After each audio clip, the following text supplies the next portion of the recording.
Hey guys, welcome back to the channel. आज का vlog एक मिनी ट्रैवल व्लॉग है बिकॉज हमने डिसाइड किया है कि हम दीघा जा रहे हैं। सुबह सुबह 4 बजे उठना पड़ा ट्रेन पकड़ने के लिए। नींद बिल्कुल नहीं खुली थी पर एक्साइटमेंट फुल ऑन था। ट्रेन मिली, सीट मिली और फिर शुरू हो गया हमारा long journey to Digha.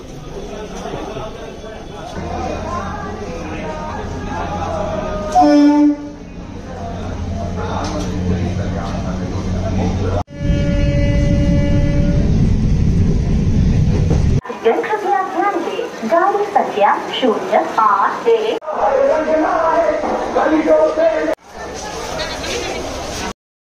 Finally long journey के बाद हम दीघा पहुंच गए। स्टेशन से हमने एक टोटो लिए और अपने रूम की तरफ चल दिए। चेक इन किए, थोड़ा फ्रेश अप हुए और फिर सोचा कि पहला स्टॉप क्या होना चाहिए।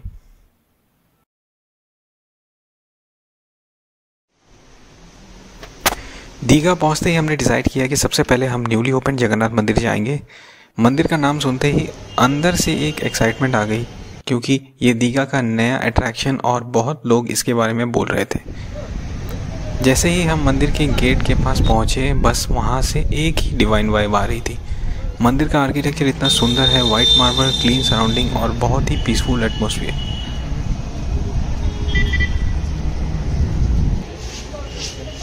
अंदर जाते ही शंख की आवाज़ और भजन का साउंड पूरा एनवायरनमेंट को और भी स्पिरिचुअल बना रहा था। मूर्ति का दर्शन करते ही एक अलग ही शांति मिल रही थी।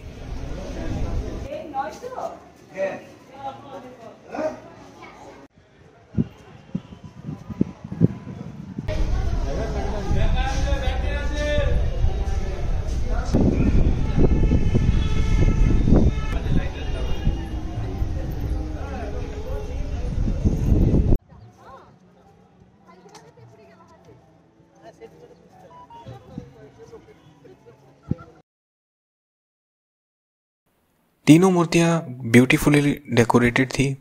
फ्रेश फ्लावर्स, लाइट्स और वो डिवाइन स्माइल, बस दिल खुश हो गया। मंदिर के अंदर का एम्बियंस भी बहुत सूदिंग था।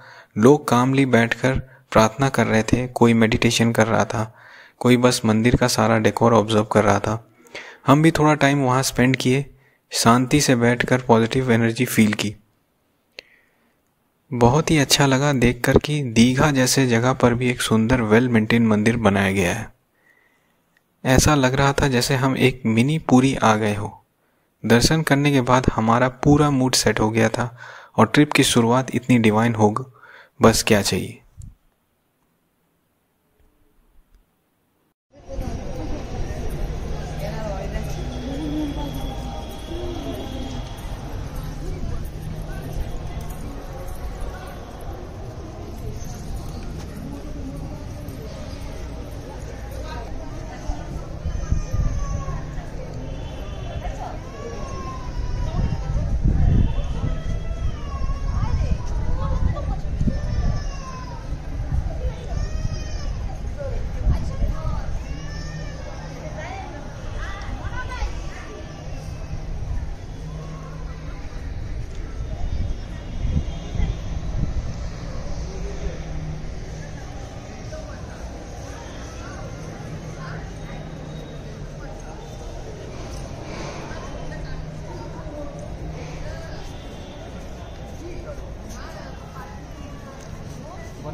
दर्शन के बाद हम सीधा गए दीघा सी बीच की तरफ वाइब्स फील करने। हवा ठंडी थी, वेव्स का साउंड पीसफुल था और वाइब भी अमेजिंग आ रही थी। थोड़ा टाइम बीच पर वॉक किए वीडियोस के लिए और फिर वापस रूम आ गए बिकॉज नैप तो बनता ही था।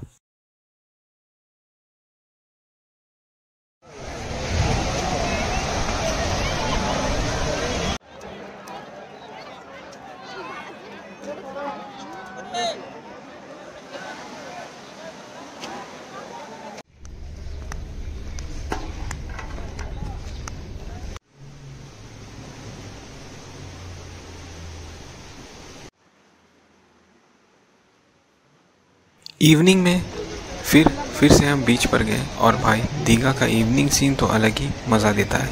Lights, crowd, music, sea breeze, everything felt perfect.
उसके बाद हमने डिसाइड किया कि चलो आज का इवनिंग हम थोड़ा डिफरेंट जगह स्पेंड करते हैं।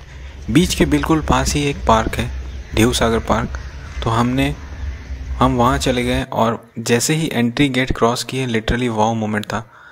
पार्क के अंदर का एटमॉस्फेयर एकदम अलग ही था। जैसे ही हम अंदर गए सॉफ्ट लाइट लगी रही थी। वॉक पाथ ब्यूटीफुली डेकोरेटेड था और ग्रीनरी तो इतनी फ्रेश थी कि लग रहा था कि हम सिटी नॉइज से दूर किसी पीसफुल जोन में आ गए हो। सबसे पहले हमने पार्क के बीच वाले फाउंटेन एरिया देखा। लाइट्स के साथ पानी का कॉम्बिनेशन बहुत ही ऑसम लग रहा था। लोग फ़ोटो ले रहे थे, किड्स खेल रहे थे और कपल आसपास वॉक कर रहे थे। ओवरऑल वाइब बहुत ही पॉजिटिव और लाइवली था।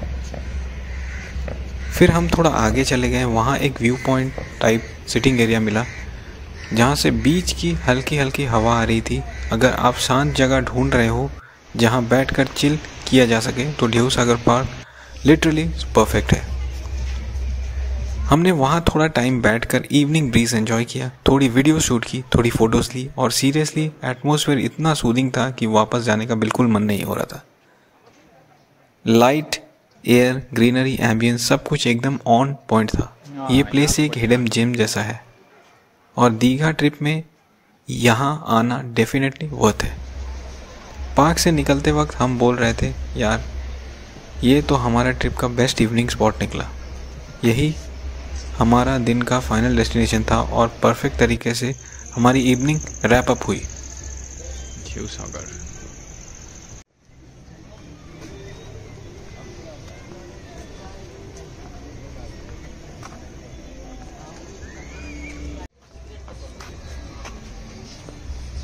ये क्या है?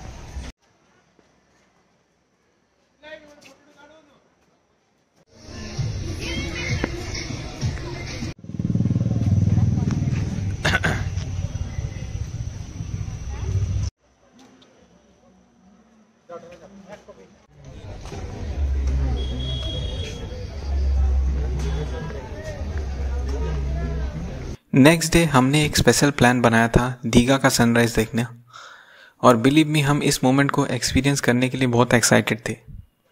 सुबह 5 बजे अलार्म बजा और ऑनेस्टली उठना थोड़ा मुश्किल था, पर जैसे ही याद आया सनराइज़ देखना है बस तुरंत एनर्जी आ गई। हमने क्विकली रेडी होकर बीच की तरफ निकल गए। जैसे ही हम रोड पे आए ठंडी हल्की हल्की हवा लग रही थी और पूरा दीघा का एनवायरनमेंट एकदम साइलेंट था। सिर्फ हम जैसे कुछ लोग इतनी सुबह बीच की तरफ जा रहे थे। बीच पर पहुंचते ही सबसे पहले एक काम पीसफुल वाइब फील हुई। वेव स्लो मोशन में क्रैश हो रही थी और हवा थोड़ी ठंडी, एकदम रिफ्रेशिंग। लेकिन जैसे ही हम स्काई की तरफ देखा हमें समझ आ गया कि वेदर थोड़ा फॉगी है। सो थोड़ा डिसअपॉइंटमेंट हुआ कि शायद प्रॉपर सनराइज नहीं दिखेगा। फिर भी हमने सोचा चलो वेट करते हैं, शायद कुछ मैजिक हो जाए। हम वहाँ बीच पर बैठ गए। वेव्स की साउंड, ठंडी हवा और वो अर्ली मॉर्निंग साइलेंस सब मिलाकर एकदम सिनेमैटिक फील दे रहा था। और फिर धीरे धीरे हॉरिजॉन से एक छोटा सा रेड ग्लोइंग बॉल जैसा सूरज निकलना स्टार्ट हुआ। फॉग के बीच से वो हल्की सी लाइट आ रही थी और सी पर फेंट सा रेड रिफ्लेक्शन पड़ रहा था। ये प्रॉपर सनराइज तो नहीं था, पर जो हमने देखा वो अपने आप में ही एक यूनिक एक्सपीरियंस था। फॉग, कोल्ड विंड और रेड सन कॉम्बो एकदम ड्रीमी था कि लग रहा था। जैसे नेचर ने हमारे लिए एक स्पेशल सीन क्रिएट कर दिया हो। हम कुछ क्लिप शूट किए, थोड़ा टाइम वहाँ वॉक किए और उस मोमेंट को बस फील करते रहे। थोड़ी देर बाद सूरज पूरा ऊपर आ गया, लेकिन फॉग के चलते वो सॉफ्ट ऑरेंज ग्लो में ही था और ऑनेस्टली वो भी बहुत ही ब्यूटीफुल लग रहा था। आफ्टर हमने लगा कि हम दीघा का एक अलग ही रूप देखा। इवन दो फुल सनराइज नहीं दिखा, जो दिखा वो मेमोरेबल ही था। फिर टाइम था वापस रूम जाने का, पैकअप करने का और धीरे धीरे हमने अपनी रिटर्न जर्नी स्टार्ट की।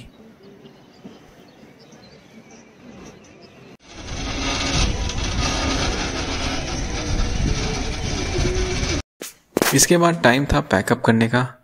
हमने रूम छोड़ा, एक लास्ट बीच व्यू लिया और फिर वापस घर की जर्नी स्टार्ट कर दी। अगर आपको ये दीघा व्लॉग पसंद आया हो तो लाइक करो, शेयर करो और चैनल को सब्सक्राइब करना मत भूलना। मिलते हैं नेक्स्ट व्लॉग में। Till then take care and bye bye.